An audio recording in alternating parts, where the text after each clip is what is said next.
एक चौथी बात रह गई, वो ये कि सर ने जो बताई विजुअल थिंकिंग, उस दौरान में, उस लेक्चर के दौरान में एक बात मेरे ध्यान में ये आई कि हम अपनी ज़िंदगी में और अपने इदारे में, अपने घर में, बहुत सारी जगहों पर मसाइल क्रिएट हो रहे होते हैं, मसाइल पैदा हो रहे होते हैं, और शायद उसकी वजह ये कि हमने चीज़ों को मैनेज नहीं किया होता। शायद बुनियादी वजह ये है ना, या हमें मैनेजमेंट का तरीका नहीं आ रहा होता। सर ने जो विजुअल थिंकिंग पढ़ाई ना, ये मैनेजमेंट का भी एक हिस्सा, बहुत बड़ा पार्ट है ना। जब जो लोग मैनेजमेंट पढ़ते हैं वो इसको पढ़ते हैं ना।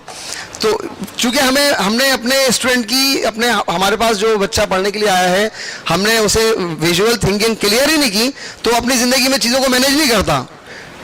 हमारी क्लियर नहीं है ना, हमारी क्लियर नहीं है। इस वजह से क्या होता है कि इदारे डिस्टर्ब चल रहे होते हैं, घर डिस्टर्ब चल रहे होते हैं, सब चीज़ें डिस्टर्ब हो रही होती हैं। पूरा एस्पेक्ट देख ही नहीं पाते ना, पूरा एस्पेक्ट।